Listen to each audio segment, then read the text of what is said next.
Hello everyone, this is Kerry Anderson. Hope you all doing well. In today's video, I'll be talking about gastric problem if you have diabetes. So if you like the video related to my health, my way, I would like to request you all, please do subscribe the channel, hit the bell icon and give thumbs up so that I will come up with more and more videos with lots and lots of information. So here we begin, let's go.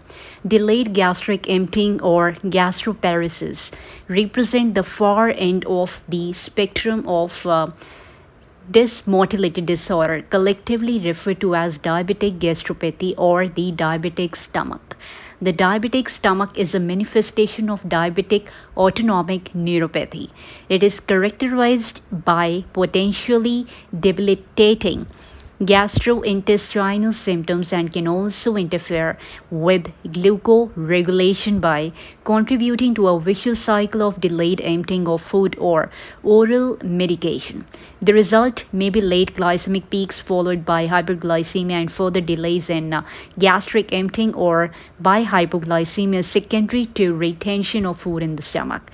The goal of treatment of diabetic gastropathy is not only to prevent morbidity by controlling gastrointestinal manifestation but also to enhance glucoregulation and thus better control the basic diabetic process. Herein, strategies are processed for controlling symptoms of improving glycemic control in patients with manifestation of the diabetic stomach.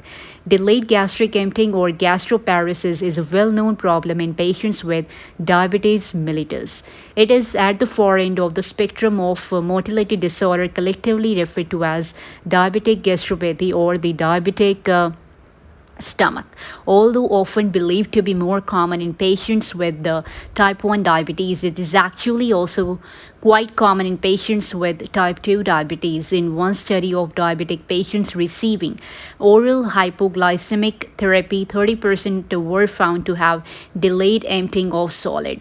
A substantial proportion of patients with either type 1 or type 2 diabetes mellitus have scintigraphic evidence of delayed gastric emptying of radio-labeled solid meals, which may or may not manifest in clinical symptoms. Conversely, many patients may have symptoms such as nausea, vomiting, early satiety, bloating, and abdominal discomfort or pain, and yet have normal gastric emptying. Diabetic gastropathy is thought to be a manifestation of autonomic neuropathy. The underlying cause of diabetic neuropathy as well as other complications of diabetes is hyperglycemia. While the entire gastrointestinal tract may be affected by autonomic neuropathy, we have a growing awareness of the role of the diabetic stomach in particular as the locus of a vicious cycle of delayed gastric emptying, poor glycemic regulation, and ascending hyperglycemia. The purpose of this brief review is to focus attention on the importance of early intervention in the development of diabetic gastropathy in order to prevent the debilitating symptoms associated with it and to improve quality of life. Now, pathways of diabetic autonomic neuropathy. The pathopsychology or physiology of the neuropathic complications of diabetes follows one of at least two pathways. The first is non-enzymatic glycosylation, which occurs when a persistently elevated blood glucose level result in the excessive glycosylation of proteins such as hemoglobin, other circulating molecules, and cellular structures. This leads to the development of advanced glycosylation and products, impairing the normal function of tissues including collagen and basement membranes of cells and capillaries. The second pathway is enhanced activity of the polyol pathway, in which glucose is converted to sorbitol via the enzyme aldose reductase. They result in a decrease in the tissue myonocytol with far-reaching effect throughout the nervous system as the integrity of cellular information, including the sodium-potassium at pace system is disrupted, nerve conduction velocity is diminished, and the anatomy of nerve fiber is altered. Diabetic neuropathy can impair functions anywhere in the nervous system.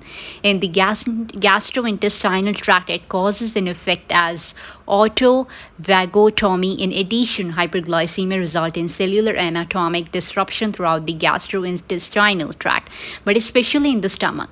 Nerve cell may swell with the loss of myelinated fibers, and smooth muscle cell may become rounded and problematic. In the stomach, motility may be reduced in the antrum and proximal stomach. There may also be problems. Hyperglycemia also has secretory effects in the stomach, including decreased secretion of hydrochloric acid. The net result of these changes is a reduction in affecting emptying, starting first with indigestible solid, then progressing to digestible solid, and eventually to liquids.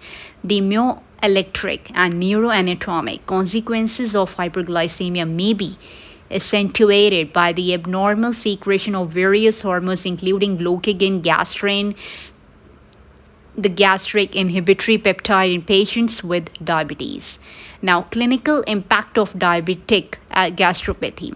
Gastropathy may result in a variety of potentially disabling upper gastrointestinal symptoms, among them postprandial nausea, with or without vomiting, early satiety, anorexia, distension, and abdominal discomfort or pain. However, some diabetic patients with impaired gastric motility are asymptomatic. Also, some patients may experience these symptoms without an established delay in gastric emptying. This situation may be the earliest stage of the disease process of autonomic neuropathy. The first evidence of gastroparesis may be poor glucoregulation. Gastropathy can contribute to various formation and intestinal obstruction, ulcer development, acute gastric during ketoacidosis or after endoscopy. Okay, so then that's all about the gastropathy. If you have a diabetes, I'll definitely come in the next video with my another content. If you have any questions, type in the comment box. So I'll answer to those questions. So till then, God bless you. Bye bye, and take care.